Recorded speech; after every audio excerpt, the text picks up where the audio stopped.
River News en Uganda, te transmito lo que creo Dios me dijo que diga. Ahí va. Thank you so much, River, because you supported us with different things whereby there was puzzles, scientific kits, human body, geometry book and sets, of which it has helped our school.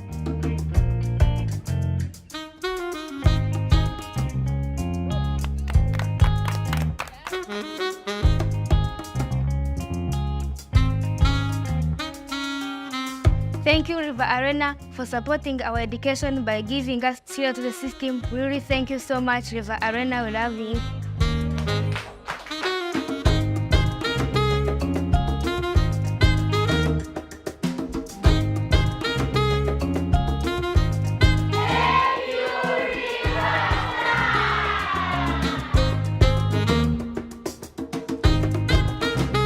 I have seen inside. It was so interesting thing. Thank you, River Church, for doing this. Thank you very much. Teamwork has been developed, which means in our community, we're going to learn to work as a team. This is a solar robot. We have opened it and we are going to assemble it.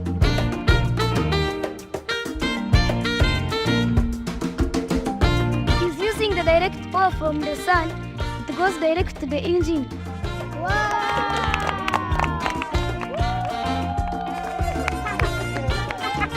This is a science class at River School.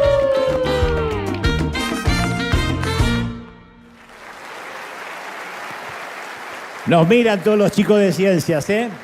Son nuestros chiquitos, son nuestros hijitos, 260 y tantos chiquitos que dependen de nosotros. Son nuestros hijos, los adoptamos de manera legal. Les damos de comer, ahora 4 veces al día. Antes era 3, ahora son 4 veces al día, con desayuno, almuerzo, merienda, cena. Los alimentamos, los vestimos, los uniformamos y ya estamos inaugurando pronto el high school. O sea que tenemos hasta ahora la escuela primaria, pero al tener el high school lo vamos a retener un poquito más de tiempo. Después nos falta casarlos y después ya los soltamos. ¿Estamos listos para recibir? ¿Sí o no? Muy bien. Yo crecí en una iglesia cristiana evangélica, en una tradición por la que estoy profundamente agradecido. De otro modo yo no estaría aquí. Crecí en la tradición cristiana, pero también vale decir que en esa tradición no se apreciaba mucho la vida intelectual. Cualquier autor, cualquier cita, cualquier enseñanza que estaba fuera de la Biblia, que no era necesariamente antibíblico, simplemente no era escritural. Entonces era necesariamente humanismo o nueva era. Cuando algo no entendíamos decíamos, debe ser nueva era. Nunca entendimos un cuerno que era la nueva era, pero lo que nos sonaba sospechoso decíamos, eso suena nueva era. Había mujeres que se iban a dar masajes, por ejemplo, y ponían esa musiquita suave con las velas, decían, música de nueva era, reprendo Satanás. No tenían la menor idea de lo que era. Pero lo que era medio esotérico, así pensamos, esto es nueva era y esto viene del diablo. Aun cuando se decían frases, algún predicador un poco audaz que mencionaba alguna cita de la literatura universal que no era de la Biblia, se miraba con sospecha. Yo me acuerdo una vez un predicador que visitó una iglesia local y mencionó en su mensaje a Sigmund Freud. Fue muy conocido el episodio. Mencionó como al pasar, hizo una mención a Sigmund Freud. Y apenas terminó, el pastor local le dijo, ¿por qué menciona gente mundana en mi púlpito?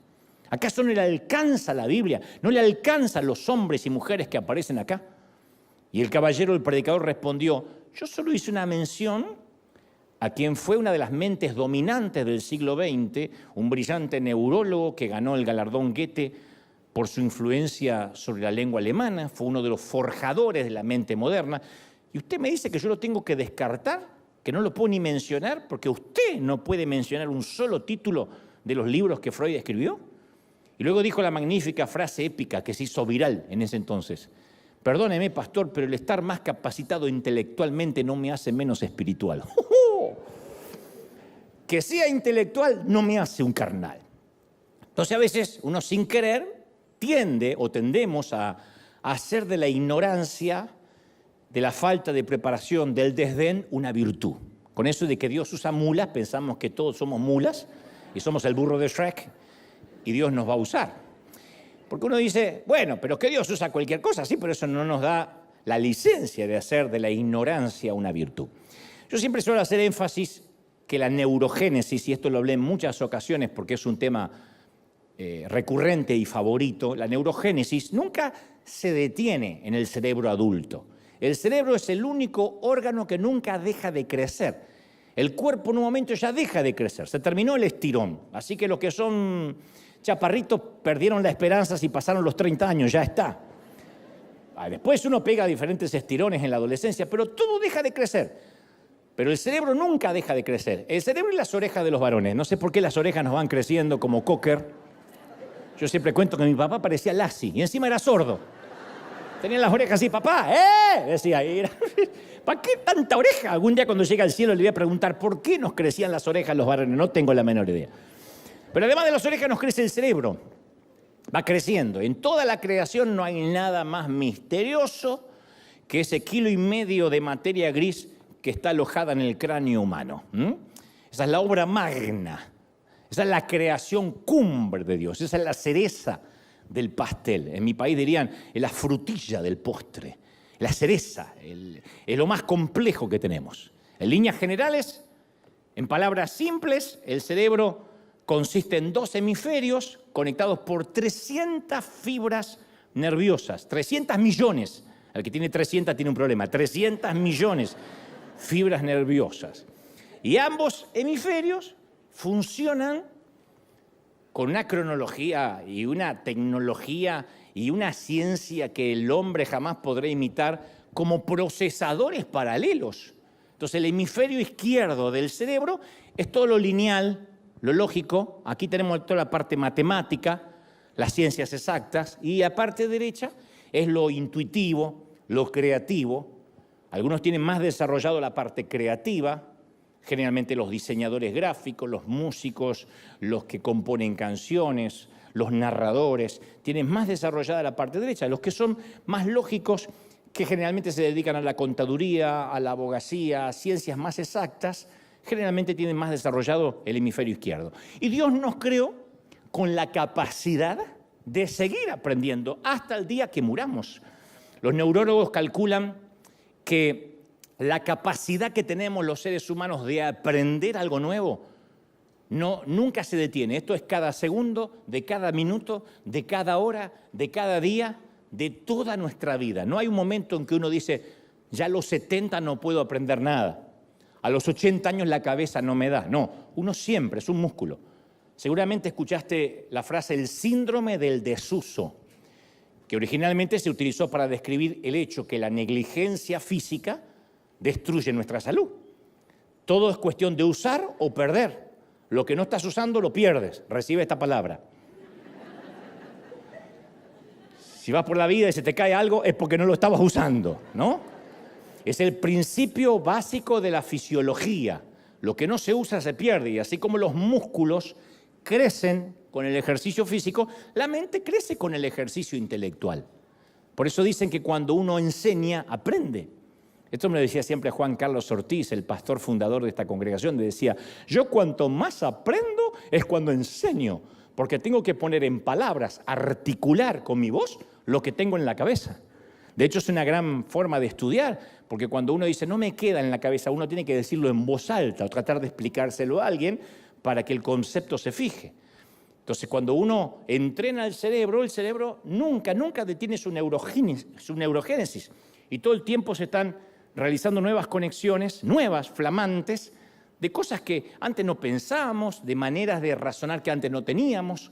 Hay una gran frase que dice, cuando una idea, cuando algo nuevo ensancha una mente, esa mente nunca jamás regresa al tamaño original. No es que la mente se ensancha y se atrofia, lo que se ensancha, se ensancha.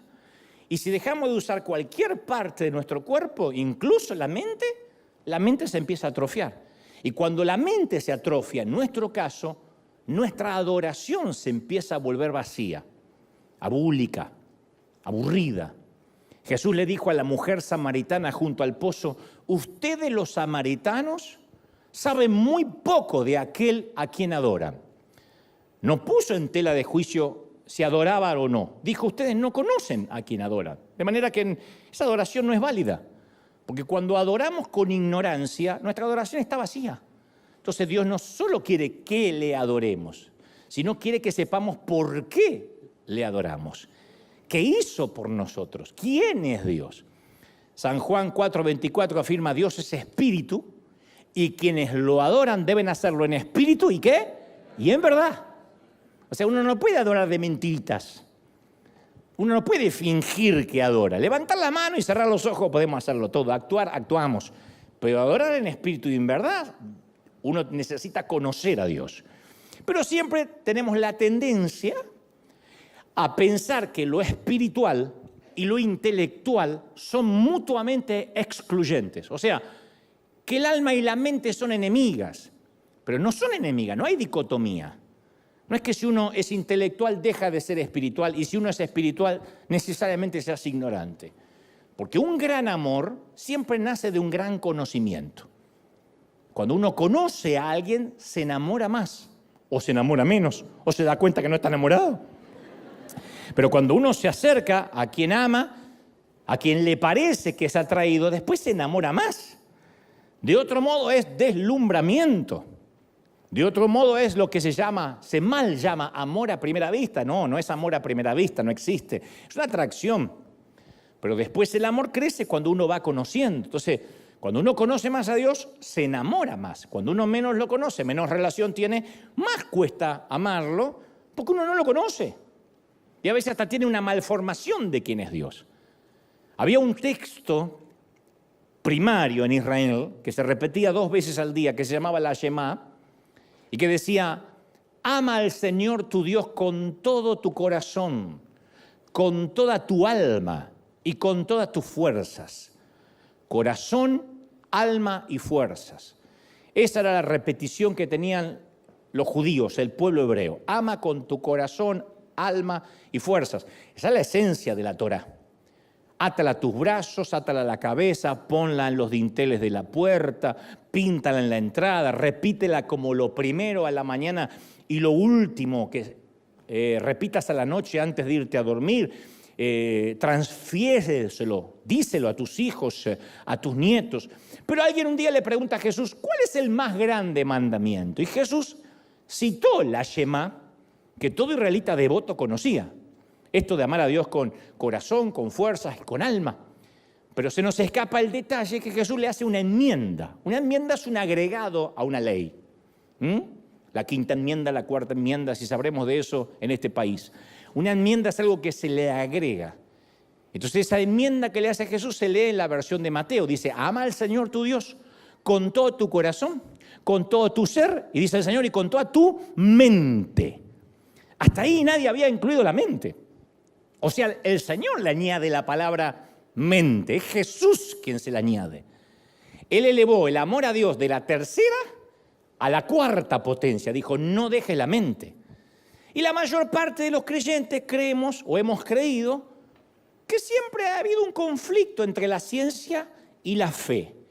Pero a veces lo único que le decimos a cierta gente intelectual es, usted recíbalo por fe, créalo y no lo cuestione. No, pero yo quiero entender. Usted no tiene que entender nada. Reciba por fe. Ahora, reciba. Y ya está. Que le entre por la fuerza en la palabra como un supositorio. Por donde sea que le entre, pero que le entre. Y el intelectual dice, yo quiero entender, está mal. Sí, está mal, tiene que aceptarlo por fe, decimos nosotros.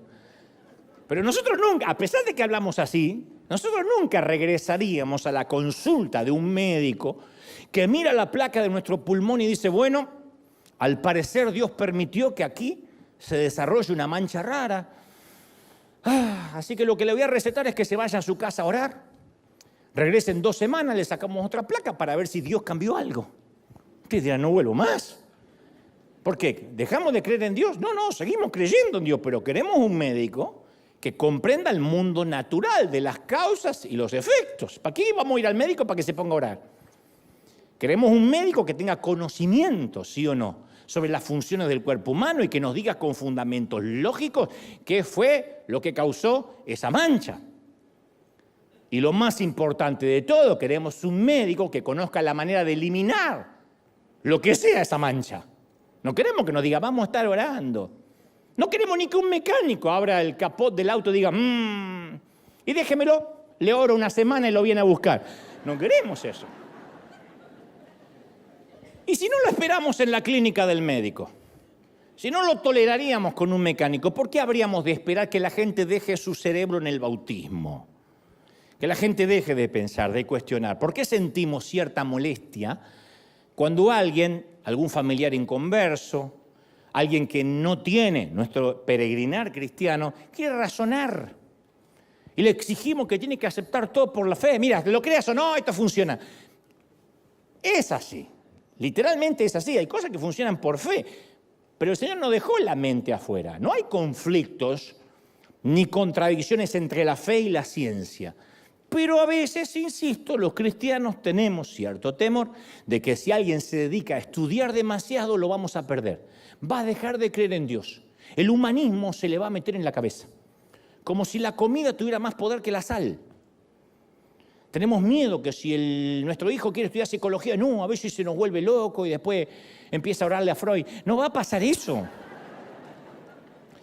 ¿Por qué no va a pasar eso? Estudiemos lo que estudiemos. Porque si yo desarmo mi computadora y le pido a un experto en tecnología que venga y me explique con exactitud cómo funciona una computadora, yo no voy a llegar a la conclusión de que el fabricante de computadoras no existe, de que se armó sola. Ahora que investigué cómo funciona la computadora, entiendo que se formó por el Big Bang y porque nació del océano. Yo voy a entender que alguien lo fabricó. La ciencia siempre termina conduciendo a Dios. Es imposible estudiar el cuerpo humano y no concluir de que Dios lo tuvo que haber hecho. Es imposible estudiar el océano y no concluir que Dios lo creó. ¿Estamos de acuerdo, sí o no? Por eso digo, mientras más sepamos, más razones para adorar. Mientras más descubrimos y nos metemos, porque más sabemos, y cuando uno más sabe, más disfruta. Yo lo dije una vez. El enólogo, el que se dedica a sentir las texturas del vino y que te puede tomar una copa con un sorbito y te dice, creo que abusaron mucho de la madera, pero tiene un maridaje espectacular porque puede combinarse con las carnes. No obstante, hay una aspereza que se siente en el fondo de la lengua. Ese es el que conoce los secretos del vino. Después está el borracho que pisa un corcho y ya habla estupideces. ¿Qué tomaste? No sé, algo que estaba ahí negro. No tiene la menor idea. El conocer hace que uno disfrute más. El músico dice, wow, las notas que tocaron, qué increíble. El que no sabe de música dice, ay, qué linda melodía, pero no entiende nada. El conocer hace que uno disfrute más. Son sabores aprendidos, le dicen. Hay sabores que son aprendidos, que uno no tiene inmediatamente el paladar adaptado a eso, pero lo tiene que aprender. Entonces, cuando uno lo aprende, empieza a entender por qué es tan cara esta comida, este menú, porque es un sabor aprendido. Bueno, el adorar a Dios también a veces es un sabor aprendido. Al principio estamos choqueados porque nos salvó del infierno, porque trajo salvación y sanidad a la familia, pero después uno se adentra más en Dios y se empieza a enamorar más de Él porque más lo conoce. No se puede ser espiritual sin ser realmente intelectual. Al mismo tiempo que se expande la mente, siempre se expande la fe, nunca es al revés. Mientras más conozcamos de Dios, más ganas de adorarle vamos a tener. Mientras más conozcamos del universo, de cómo funcionan las estaciones del año, la nieve, la lluvia, el sol, más ganas de adorarlo. ¿Crees, sí o no?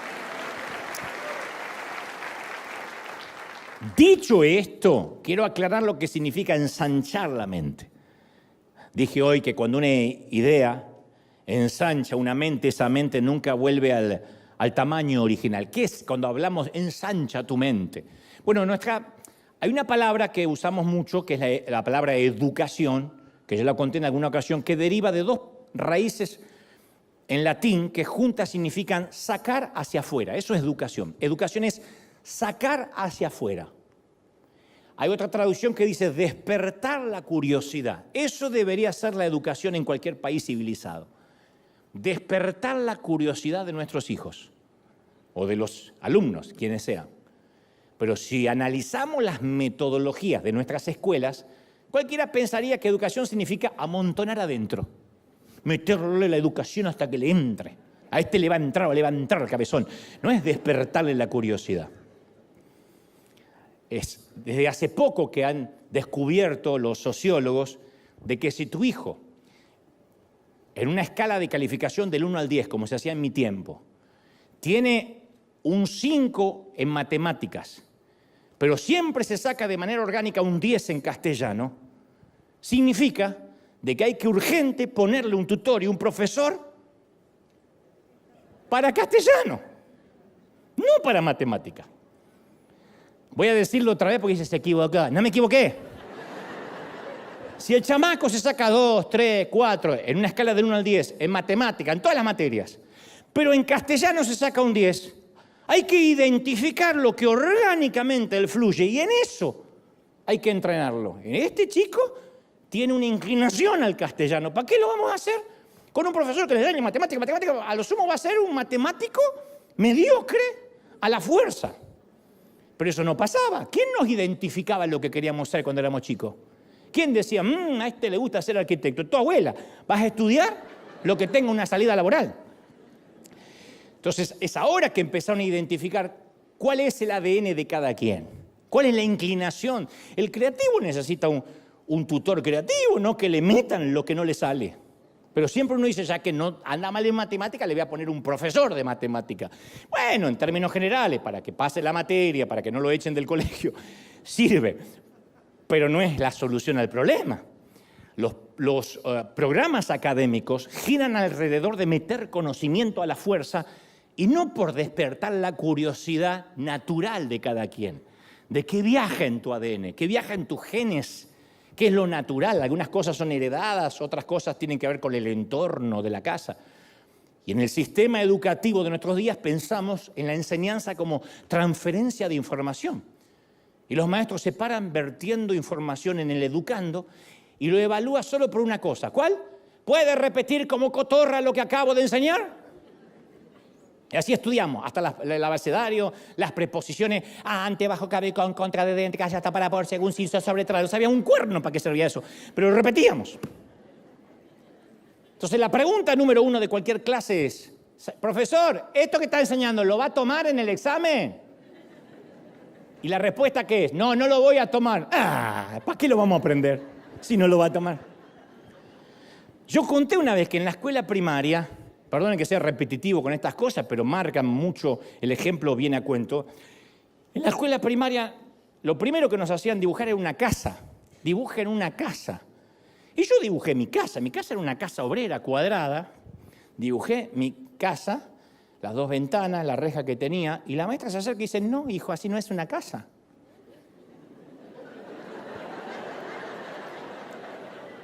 Yo dije, vivo en una cueva. ¿Dónde vivo si esa es mi casa? Veo que algunos dibujaron mal la casa. Voy a dibujar como es una casa. Techo a 2 aguas, siempre techo así. No había un techo a 2 aguas en toda la Argentina en mi tiempo. Chimenea, caminito, tejas rojas, un árbol en la puerta. Ahí me di cuenta que yo nunca viví en una casa, vivía en una caja de zapatos. ¿Cuál es el punto? Nos enseñan a pensar, nos enseñan a cómo tenemos que dibujar en la casa la cual nunca hemos vivido. Y perdemos lo más importante, que es el amor al aprendizaje, el amor a querer saber más. Lo mismo puede pasar en la iglesia. Usted tiene que creer esto, repítalo por fe, diga conmigo, hay una moda, repita conmigo, dígale que está a su lado, ahora diga conmigo, levante la mano, profetice, decrete, ahora dígale que está a su lado, ahora busque 3 o 4, dígale. Yo, cuando soy público, a mí me insultan la inteligencia. Yo hay momentos que miro al de al lado y digo, no te voy a decir un cuerno más, me pudriste. Dígale que está a su lado, hoy te ves bonito, hoy te ves bonito. A un tipo de bigote, hoy te ves bonito, ¿qué pasó? A mí no me gusta que me invadan, no me gusta. Y creo que tampoco te gusta a ti. Porque creemos, no sé quién le dijo a qué predicador que si repiten les va a quedar. Pero si eso lo traemos de la escuela, después nos olvidamos la mayor parte de lo que aprendimos. Porque no es amontonar un cúmulo de conocimientos prestados, repetir como loro lo que dijo la maestra, lo que dice el apóstol, lo que dijo el pastor. Obviamente, ya somos adultos, nadie nos va a enseñar cómo dibujar una casa, pero nos dicen cómo piensa Dios, qué no le agrada, qué le agrada, cómo hablarle, cómo te atreves a faltar al servicio de la semana. A Dios eso no le agrada, por eso ahora el Señor va a quitar la bendición. ¿Cómo hacer para que Dios no te mande al infierno? Te dicen que Dios te va a mandar, que Dios no te va a mandar, que ahora te perdonó, que ahora por ahí te manda, porque son los cónsules del infierno, manejan el visado de quién va y quién no va. Y algunos líderes dicen amar la verdad. Y amar la verdad significa no leer nada secular, ni siquiera leer noticias, no se contamine con malas noticias. Yo siempre digo, las noticias no es el avión que llega, las noticias es el avión que se cae.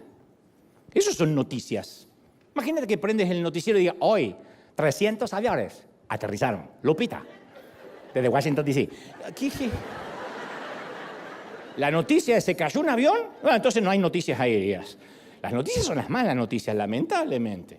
Y a veces uno decía, no, usted no se contamine con malas noticias. Entiendo que todo lo que es en demasía, todo lo que es en exageración hace mal, pero uno no puede ignorar lo que pasa. Porque ahí es cuando uno se hace ignorante, sabio en su propia opinión. A mí me han querido llevar a la hoguera muchas veces porque menciono a Gabriel García Márquez, a Pablo Neruda. Hace poco alguien me dijo, ¿cómo mencionas en tu conferencia, en la que hago por el mundo, a Mario Benedetti, que era un socialista? ¿O cómo te atreves a escuchar a cantantes que no son cristianos? Ignorando a grandes poetas, a compositores increíbles, porque no es que menciona a Bad Bunny. Mueve tu güey. No es. O sea, poetas. ¿Cómo menciona gente mundana? Como si los autores bíblicos hubiesen sido inmaculados.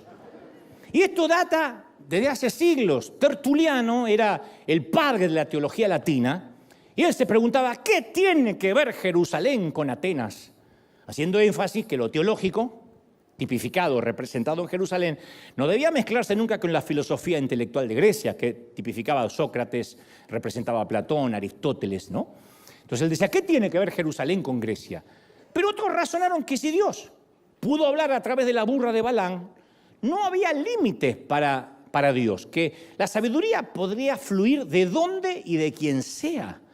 Y ellos entonces no leían solo la Biblia, sino que también leían escritos griegos, romanos, y buscaban la sabiduría en donde podían hallarla, porque decían, toda verdad es verdad de Dios. Amar a Dios con toda la mente significa recuperar el sentido común y perderle el miedo a ensanchar la mente. Uno puede sentir que Dios le habla, me van a liquidar por esto, lo sé, pero a veces Dios te puede hablar por una película. A mí Dios me ha hablado, pero no dije, voy a ver una película para que Dios me hable. A veces es distraerme y de repente hay una frase, algo que me golpea y Dios está, como estoy conectado, el Espíritu Santo siempre está transmitiendo. Son como las ondas de la radio, que ahora no las escuchamos porque no estamos conectados a esa onda. Pero si nos conectamos a la frecuencia, la radio siempre sigue transmitiendo, Internet sigue siempre transmitiendo, generando información. Cuando uno se conecta, no es que recién ahí Internet se conectó, nosotros nos conectamos. Y si uno está conectado todo el día, Dios te puede hablar a través de cualquier canción, a través de lo que sea. No es que necesariamente Dios está estereotipado a hablar a través del pastor, a través de un cántico nuevo, a través de una adoración. Sí, Dios habla a través de todo eso, pero no habla solo a través de eso. ¿Quién puede limitar a Dios? Dios habla a través de quien quiera, a través de un inconverso Dios te puede dar un mensaje. Y darte una lección que el inconverso ni sabe que te está predicando y te dice algo que, ¡ay! Y es el Espíritu Santo usándolo. De verdad, y no es una mula. Entonces, amar a Dios con toda la mente quiere decir que no tenemos que ponernos nerviosos con respecto a dónde va a conducirme este libro, si es que realmente yo estoy buscando sinceramente la verdad. Pero a veces tenemos miedo que el saber más va a atentar con nuestra fe. Es al revés. Alguna vez me tocó leer Religiones Comparadas, porque yo ilustraba ese libro, y ahí me enteré cómo piensa un católico. ¿Qué cree? ¿Qué cree un adventista? ¿Qué cree un testigo de Jehová? Cuando uno no sabe eso, lo primero que hace es reprender, le lavaron la cabeza, el espíritu de la gran ramera, el espíritu de esto. No, son gente que tiene sus creencias. Entonces, en lugar de discutir como un fanático y mandarlos al infierno, uno puede hasta debatir con conocimiento.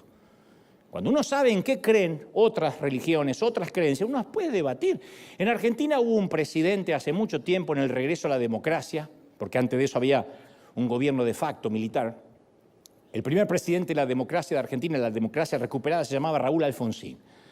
Y él tiene una frase que todavía está viral en las redes y dice: usted puede debatir con cualquier hombre de derecha o de izquierda, hablando en términos políticos, ¿no? Y siempre va a ser una discusión racional. Pero lo que es imposible es discutir con un fanático, porque le va a contestar con voluntarismo, con frases hechas, con eslogan, con cliché, con demagogia, y la charla se va a hacer playita, ramplona, y no es algo que el pueblo del país se merece.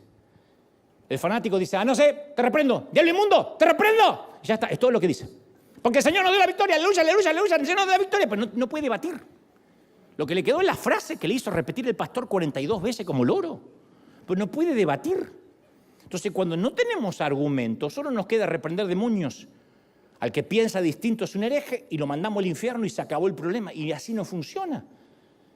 Y eso es porque nos han dicho: no pienses, no cuestiones, deja el cerebro en el bautismo, porque cuando entras a la iglesia ya no necesitas el cerebro. El pastor va a pensar por ti. El líder va a tomar tus decisiones. Te van a decir hasta con quién te tienes que casar. Y te van a decir a dónde tienes que ir, si te puedes ir de vacaciones, cuánto tienes que diezmar, tienes que reportarte. Entonces uno dice: pues, ¿para qué necesito el cerebro? Y lo dejamos flotando en la alberca. Queda el cerebro ahí. Viene el ujier, levanta todos los cerebros, una bolsa negra de residuos. ¿Cuántos se bautizaron hoy? Esperá. Como 20, pastor. Cuenta los cerebros que quedaron ahí. Una vez que entendemos lo que es ensanchar la mente, tenemos que comprender lo que es repensar. Uno dice: Dios no cambia. Y Dios no cambia. Dios es el mismo ayer, hoy y siempre. Dios no cambia. Dios no cambia. Su fidelidad no cambia. Dios no está más viejito. Dios no está más senil. Dios ahora no es un abuelo comprensivo porque se volvió viejo. Dios no cambia. Nosotros cambiamos. Dígale que está a su lado. No, mentira. Nosotros cambiamos. Y necesitamos una reingeniería de repensar lo que pensamos. Si no, no se puede ensanchar la mente. Yo siempre estoy repensando todo el tiempo. No quiero convertirme en un tipo cerrado. Esta es mi forma porque así lo aprendí. Aunque hay cosas que van a venir con la edad. A mí no me van a hacer escuchar reggaetón ni con una orden judicial. Eso tiene que ver con mi edad, pero son mis gustos que fueron cambiando acorde a mi edad. Pero yo no quiero sentir que ya tengo todo resuelto. ¿Por qué? Porque Dios no nos creó solamente con la capacidad para pensar, sino nos creó con la capacidad para repensar. Mira, todos los días nuestro mundo está cambiando. Todo cambia, desde el número de cabellos de la cabeza, que no son los mismos, hasta nuestras relaciones afectivas. Los amigos van mutando, cambiando, nosotros cambiamos. Nos encontramos con un amigo de la infancia y nos dice: ¿cómo has cambiado? No eres el mismo. Y lógico, sería un problema que seamos los mismos. La vida nos cambia. Las batallas nos cambian. El viajar nos cambia. El conocer otras culturas nos cambia. Para bien, para mal, pero cambiamos. ¿Cuántas veces en consejería uno escucha a uno de los cónyuges que alza el dedo y le dice a su esposo o esposa: tú cambiaste? Pastor, dígale, porque no es la misma persona con la que me casé. Y no. Si cambian los países, los gobiernos enteros son sacados del poder, del poder, ¿cómo no va a cambiar tu mujer? ¿Cómo no va a cambiar tu marido? Los jugadores de fútbol cambian, son viejos a los 30 y viene el recambio. Y tan pronto como aprendimos a criar a un bebé, hay que aprender a disciplinar a aquel que ya empezó a caminar, ¿o no? Cuando creemos que somos expertos en disciplinar a un niño, aparecen esas extrañas criaturas en casa llamadas adolescentes, que es de la noche a la mañana. El viernes se va a acostar un niño, el sábado dice: amanece un oso. Y dice: ¿qué pasó? Es un día, una noche, como una crisálida. Se transforma el gusano en mariposa o el mariposa en gusano. No sé. Nunca paramos de cambiar. Si la última vez que viste un globo terráqueo fue ese que la maestra tenía en el pupitre, que se acuerdan antiguamente, seguramente ignora que los mapas han cambiado desde la desaparición de la Unión Soviética a los imperios alemanes, rusos, turcos, hasta las colonias que se transformaron en naciones independientes, Checoslovaquia, etcétera, desaparecieron. ¿Viste un libro de astronomía publicado hace 10 años? Bueno, hay descubrimientos recientes de hace un año que dejaron obsoleto a lo que sabíamos hace 10 años acerca del universo. Porque el conocimiento se desactualiza tan rápido como se escribe. Se imprime un libro y ya hay un nuevo descubrimiento a través de los satélites. Peor todavía, a veces un cónyuge le promete eterno amor, jura amor a su cónyuge, pero tampoco garantiza de que eso va a durar para siempre. No se puede legalizar, jurar un sentimiento para siempre, porque los sentimientos, las personas van cambiando y hay que refinanciar la relación. Nuestro propio cuerpo cambia. Tenemos una capa de piel externa que se renueva cada día, cada 7 días. Hay una piel muerta que sale cada 7 días sin que nos demos cuenta. No es que se te cae la piel como un lagarto y dices, uy, alcánzame la piel, hijo, no va a pasar. Uno no se da cuenta. Cada célula de nuestro cuerpo se renueva cada 7 años. Y a medida que vamos cambiando, nuestro cerebro opera más con la memoria que con la creatividad. Y muchos de nosotros queremos que Dios nos dé cosas nuevas, pero no permitimos que nos arrebate lo viejo. Y parte de dejar lo viejo, que no es lo mismo que dejar al viejo, dejar lo viejo, es algo que se conoce como nuestro filtro. A mí me encanta esto porque nos abre la cabeza con respecto a lo que Pablo dijo, que ahora te lo voy a contar, el apóstol. Los psicólogos dicen que todos los seres humanos tenemos un filtro para ver las cosas, la gente, el mundo. Se llama el sesgo cognitivo, que en palabras simples es la manera en que procesamos todo lo que vemos y oímos. Todos tenemos un lente cerebral. O sea que cada uno tiene una realidad subjetiva, no es objetiva. Nadie ve la realidad tal como es.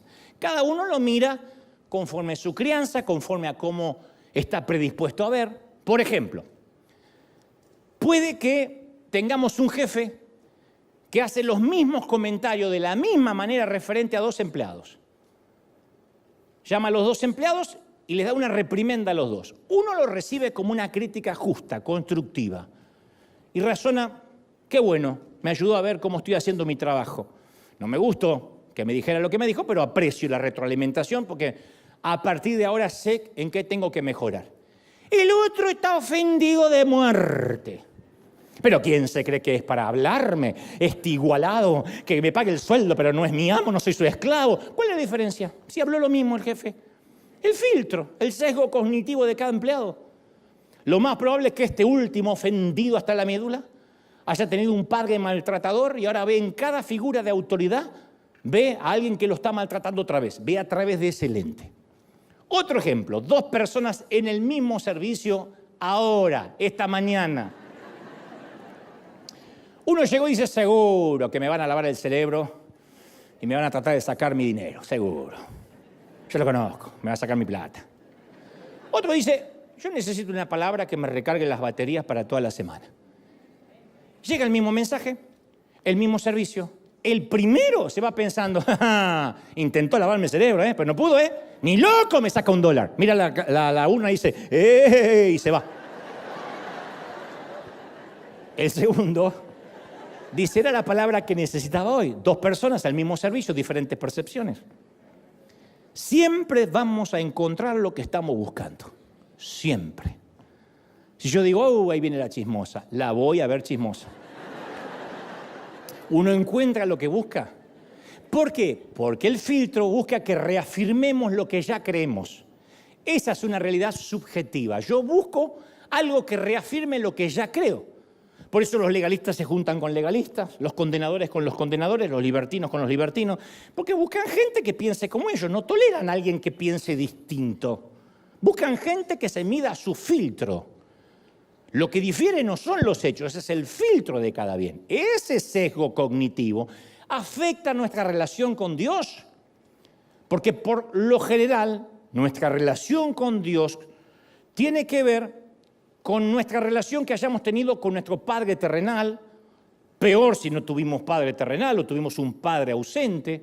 Si tuvimos un padre ausente o un padre abusivo, es probable que pensemos en Dios también como un Dios abusivo, distante, desinteresado. Es el mismo Dios, diferente filtro. Uno siente que Dios siempre lo está castigando y uno siente que Dios siempre lo está bendiciendo. Es el mismo Dios. Por eso es importante pensar acerca de cómo pensamos, de cómo filtramos. Porque nuestra mentalidad interior diseña todo nuestro mundo exterior. Como está nuestro corazón, tal es su pensamiento, tal es Él. De la abundancia del corazón habla la boca. Como somos, vemos el mundo. Es como aquel abuelo que una vez conté que mientras dormía, el nieto le unta queso en los bigotes. Y cuando se despierta dice, esta habitación apesta. Sale a la casa y dice, toda la casa apesta. Sale afuera y dice, ¿qué digo la casa? El mundo apesta. Es su bigote. Y los cristianos solemos compartir un filtro en común, todos. Se llama tradición. A mí no me lo enseñaron así. Pero razona, ¿qué está mal? No, es que a mí no me lo enseñaron así. Sí, pero ¿en qué está mal? Es que a mí no me lo enseñaron así. Donde yo vengo se hacía así. Eso es una tradición. Punto. Y a veces, como le sucede a un disco duro, cuando le entra un virus, nuestra mente tiene archivos que están infectados por la manera de pensar de nuestros padres, por la manera de pensar del pastor, nos va infectando sus inseguridades, como admiramos, queremos o tenemos una persona como nuestra influencia, se nos van pegando esos sesgos, esos filtros. La gente que condena en las redes sociales no nace condenando. Posiblemente se congreguen en una iglesia donde escuchen condenación tras el púlpito. Entonces salen a la vida a condenar. Y a los que son diferentes o dicen algo distinto se los manda al infierno porque eso les hace ver de que hacen algo contra el mundo que está apestando. Pero lo que apesta es el bigote de ellos. Y si uno no desinstala esas tradiciones, va a socavar todo lo que hagamos.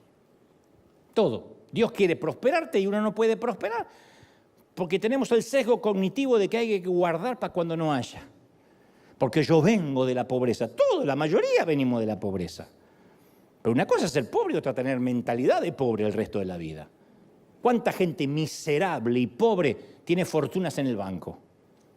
La miserabilidad no es recíproca con la cantidad de dinero, es una forma de ver la vida. ¿Cuánta gente sienta que nada le alcanza y tienen más de lo que van a poder gastar en la vida? Pero tienen un sesgo cognitivo de que tienen miedo de que no alcance, lo heredan de alguna parte. Entonces, la mitad del aprendizaje consiste en aprender, lógico. La otra mitad consiste en desaprender. Y por desdicha, desaprender es el doble de difícil de aprender.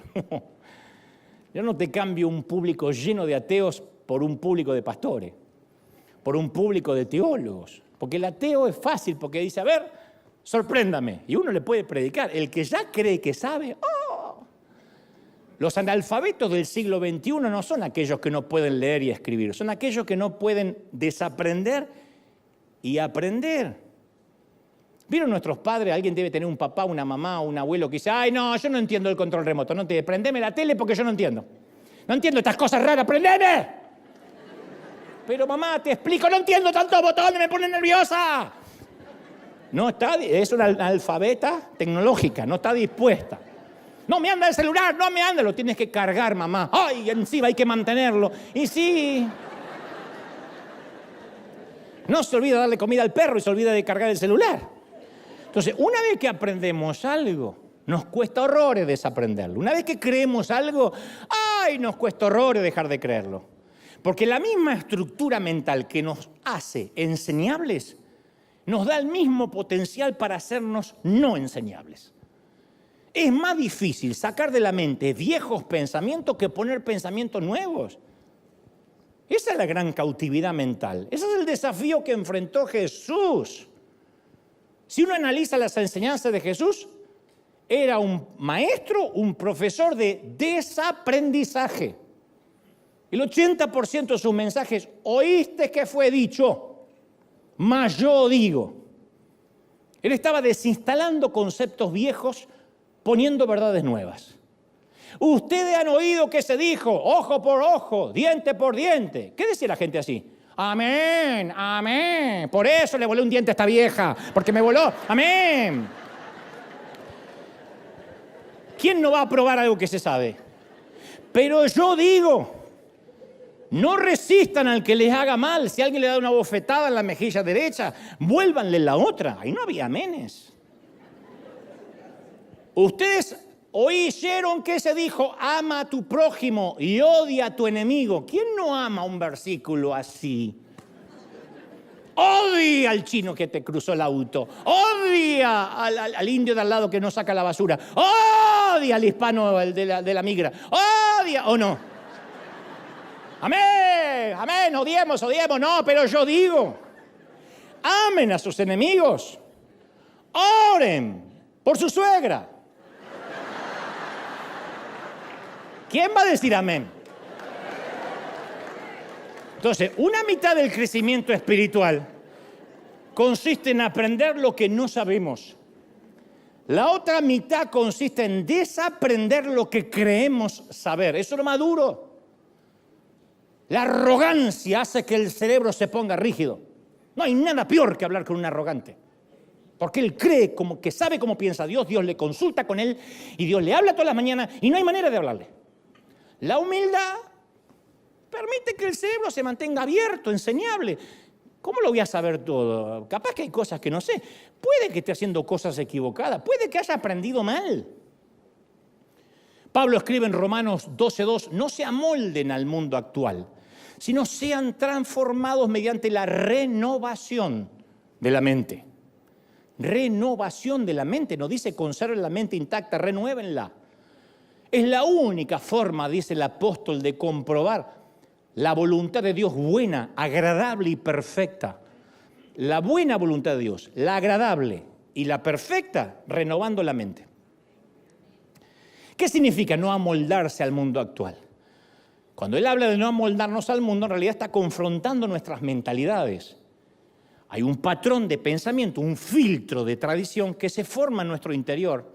Y Pablo nos dice que cuando nuestra mente es renovada, es entonces cuando recién podemos conocer la voluntad de Dios. Si no, no la vamos a conocer. Vamos a pensar que la voluntad de Dios es condenar gente.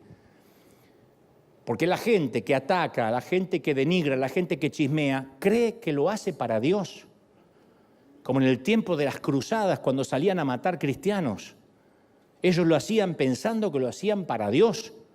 El Ku Klux Klan eliminaba a la gente de color pensando que era justicia divina. Entonces la gente que piensa que hace las cosas para Dios es porque no conoce cómo piensa Dios. Porque nunca renovó la mente. Entonces no puede saber cuál es la buena voluntad agradable y perfecta. Entonces este es el punto central. ¿Por qué no decimos lo que no sabemos con la misma facilidad que explicamos lo que sí sabemos? ¿Por qué los pastores creemos que siempre tenemos que tener la respuesta a todo lo que sucede? Yo creo que cuando decimos tener todas las respuestas, lo único que dejamos al descubierto son nuestras inseguridades. Porque la persona arrogante e insegura cree saber todo.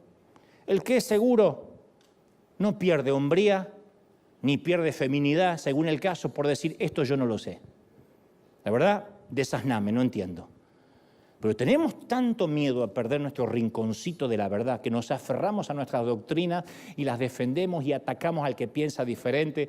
¿Qué sucederíamos? Yo siempre me pregunto si tuviésemos la valentía intelectual y espiritual de admitir nuestra ignorancia en muchas cosas.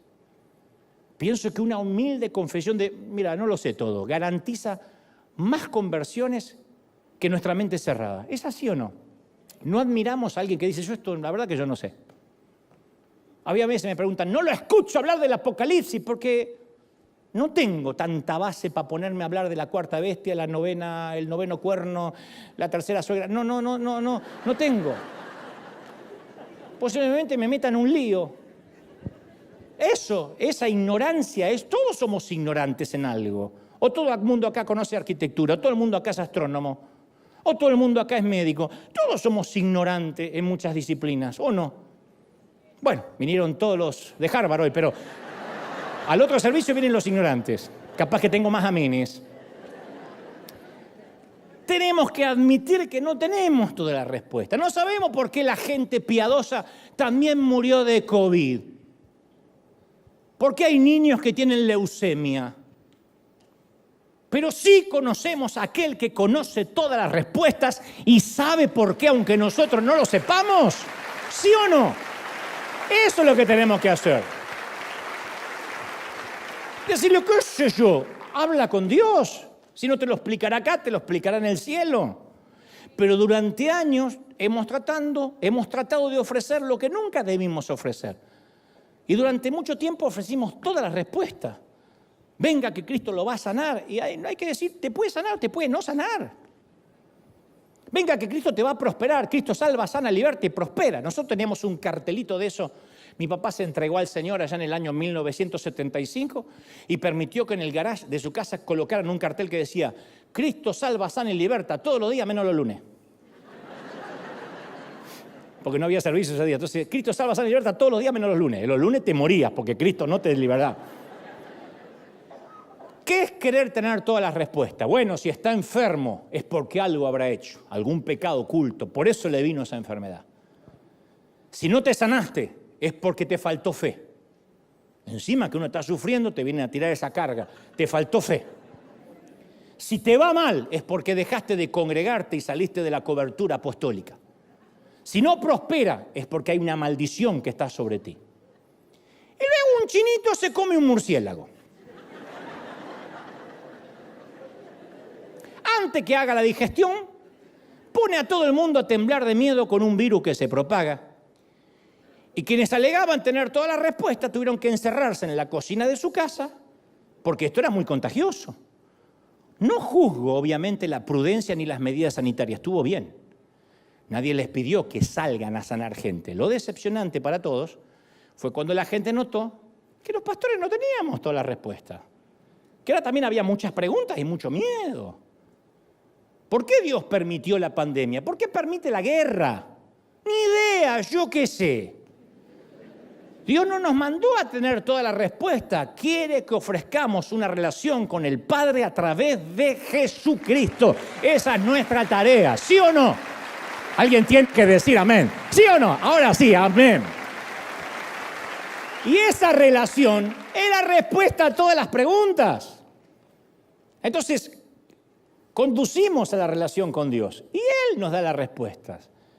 Y te voy a decir esto, voy a agregar algo más. No está mal tener dudas.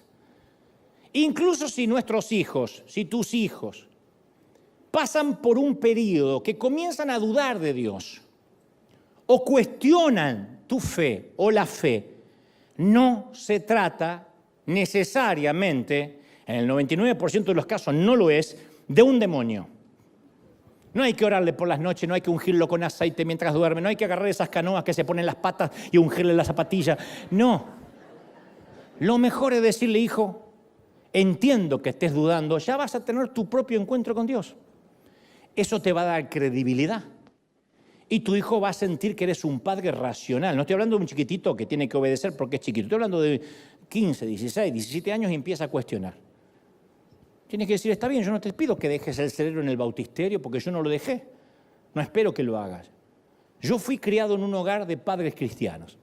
A mis 7 años de edad, ellos se entregan a Cristo. O sea, pasé la gran parte de la niñez en un hogar cristiano. Pero nacer en un garage no me transforma en un automóvil. Yo puedo nacer en una pecera y no voy a ser Nimo. Eso es así. Entonces tuve que abordar mi propio lote de dudas. Las dudas son algo garantizado en los hogares cristianos. Las dudas no se resuelven enviando al chico a una escuela dominical para que el maestro le enseñe o metiéndolos en un colegio cristiano que le obliguen a meter Biblia. No. Las cosas básicas a veces de la fe en los hijos de cristianos están tan incorporadas que a veces las damos por sentado. Y hay que examinarlas antes de hacerlas propias, antes de heredar la fe de los padres. De otro modo, los hijos de cristianos heredan de segunda mano, de forma prefabricada, la fe de sus padres. Y eso no es una fe viva, no es una fe que respira, es algo vacío. Lo peor que nuestros hijos cuestionen la fe, mejor dicho, que nuestros hijos cuestionen la fe, no es lo peor. Que tu hijo diga, bueno, yo a veces me cuesta que venga a la iglesia, no lo veo escuchando alabanza. Eso no es lo peor. Eso es saludable. Porque va a hacer que no herede la fe de sus padres. No va a ser el famoso nieto de Dios. Dios no tiene nietos, Dios tiene hijos. No es que como yo soy creyente, él es nieto. No, él tiene que tener su propio encuentro con Dios. Está bien que resuelva sus propias preguntas. Tú le das un entorno, un hogar cristiano, tiene que ver que el hogar adora a Cristo, que en el hogar se habla de Dios, si es posible un devocional familiar. No obstante, él va a tener que tener su propio encuentro con Dios. Que él pase un periodo de rebeldía no está mal. Todos hemos sido rebeldes, hagan memoria. Ay, yo no. Encima Alzheimer. Hagan memoria. Todos hemos pasado un tiempo de rebeldía. ¿Saben cuál es el problema en nuestros hijos? El gran problema, especialmente en los Estados Unidos de América, el relativismo. El me da lo mismo. Hijito, ¿tú qué piensas de Jesús? Yo no tengo problemas con él. De hecho, tengo una cruz. ¿Y cómo es Jesús? Yo los amo, a él, a John Lennon, a Bono de U2. Amo a Jesús, a Taylor Swift. Ese es el problema. Padecer el síndrome Pilato. Pilato estuvo por liberar a Jesús porque lo veía a Jesús como un buen tipo. Pilato ni creyó en Jesús ni le tenía bronca a Jesús. Pilato lo vio como un buen tipo. Le decía, dame una razón para que te deje libre, hombre. ¿Qué hizo? Le preguntaba a los judíos, ¿qué les hizo este hombre? Se considera rey de los judíos, pero en serio, no manchen, ¿qué les hizo? Pero no era que creían en Jesús. La mujer de Pilato dijo, no tengas nada que ver con este justo. Él no escuchó a la esposa. Él lo que quería era liberarse de este tipo. Y al no escoger, escogió. Fue relativista. Le daba lo mismo soltarlo, mandarlo a la cruz. De hecho, de ahí, la famosa se lavó las manos, porque literalmente se lavó las manos, que es el símbolo hasta el día de hoy. Quieren matarlo, mátenlo, al cabo es su víctima. Ese relativismo es el problema de los Estados Unidos de América. Ustedes agarran a cualquier gringo y te dicen, yo creo en Dios. Yo creo en Dios, Dios es principal. ¿Cuándo fue la última vez que fuiste a la iglesia? No recuerdo, pero yo creo en Dios y también Superman. Él no tiene la menor idea. Ese es el problema.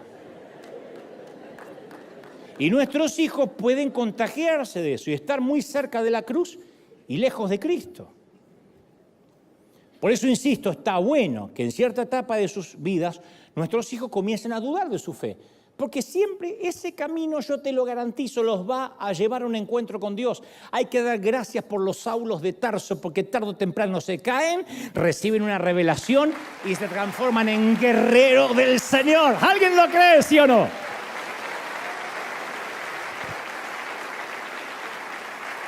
Incluso a los propios seguidores de Jesús le costaba trabajo de creer. Y habían visto milagros, lo habían visto caminar sobre las aguas, resucitar muertos. Tomás, uno de los seguidores de Jesús que no creía que Jesús resucitó. Al parecer Santiago, quien era medio hermano de Jesús, tampoco creyó durante un largo tiempo. ¿Por qué? Porque somos las únicas criaturas que necesitamos entender. Nosotros razonamos. Los perros no razonan, los gatos no razonan, reaccionan por instinto. Aunque me diga, ay no, mi gato es tan amoroso. Reacciona. El gato no se levanta y dice, hoy me siento perra.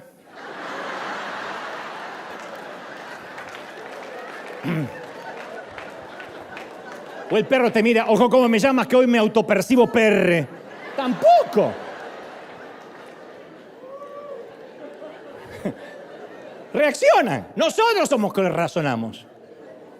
Así que si estás razonando y a veces tienes dudas, ¿estás bien acompañado? ¿Dónde está el niño que perdí? ¿Por qué Dios quiso llenar una cuna para luego permitir vaciarla? ¿Cuál es el significado de mi vida? ¿Qué hubiese pasado si hubiese tomado otro camino? Sufrimos a veces esa especie de vértigo espiritual que la llamamos duda y pensamos que encima que nos pasa lo que nos pasa, Dios nos debe odiar porque dudamos. Y a veces toda la estructura sobre la cual formamos nuestra vida, sea un matrimonio, una casa, unos hijos, una carrera, se desploma. Y toda creencia que teníamos se ve amenazada con un diagnóstico de metástasis. Y decimos, ¿por qué, Señor? ¿Por qué? E inevitablemente, ¿qué pasa? Dudamos. La duda no es lo opuesto a la fe, es la oportunidad de tener fe. El enemigo de la fe no es la duda, es el descreimiento, el relativismo, el me da lo mismo. Me da lo mismo venir a la iglesia o hoy quedarme a ver el Super Bowl. Me da lo mismo comerme unas carnitas con mi compadre que hoy ir a tomar la Santa Cena. Ese es el problema, ese es el público más difícil. Es negarse a pensar, dejar el cerebro en el bautismo. Ahora, yo bendigo a los que dudan. A mí me gusta cuando estoy charlando con muchos artistas, con muchos políticos que se me sientan a la mesa y me dicen, a ver, explícame, si Dios es amor, ¿por qué pasó lo que pasó en Ucrania? A mí me encanta ese tipo, porque con ese se puede debatir. Porque quiere saber, porque tiene dudas válidas y yo tengo respuestas válidas. Y si no tengo respuestas, le digo, no tengo la menor idea. ¿Qué sé yo? Me hace creíble. ¿Cómo no tener la menor idea? Si yo no soy Dios. Yo sirvo al Señor. Sé quién tiene la respuesta, pero yo no las tengo. La duda es un aspecto necesario del viaje de la vida. Y leemos en la Biblia y encontramos gente que dudó en varias curvas del camino. David, Job, Salomón, Jeremías. De hecho, el propio primo de Jesús, Juan el Bautista, el propio primo. Quien lo había bautizado, quien vio la paloma descender desde los cielos y escuchar a Dios decir, este es mi hijo amado. Ese dudó, el primo. Porque una cosa cuando uno está allí en la revelación, pero cuando estaba bajo arresto, bajo el rey Herodes, envió a sus hombres a Jesús a preguntarle, ¿me puedo morir tranquilo? ¿Eres tú el que iba a venir o todavía hay que esperar a otro? Y Jesús dijo que Juan fue el más grande hombre nacido de mujer. Ya había pasado un tiempo ahora que estaba en la cárcel desde que Juan había bautizado a Jesús. Pero ahora, lejos de las multitudes, dentro de la oscuridad de la celda, le agarró la duda. Así que no pudo evitar hacer una pregunta directa. ¿Eres el verdadero? Si esto le pudo suceder al más grande hombre nacido de mujer, ninguno está exento. Al Señor no le molesta que vayamos ante Él con duda. ¿Por qué me pasó lo que me pasó, Señor? Jesús no dijo, ¿cómo mi propio primo se atreve a dudar? Lo maldigo. Le respondió, vayan y díganle a Juan que los ciegos ven, los sordos oyen, los cojos pueden caminar, la gente se está sanando. Díganle que no hay que esperar a otro. Le satisfizo la duda. Juan capítulo 20 nos lleva delante del más notable, dudoso de la historia, Tomás. Tomás era el clásico obstinado, no está dispuesto a aceptar ningún rumor, no sin antes hacer un par de preguntas filosas.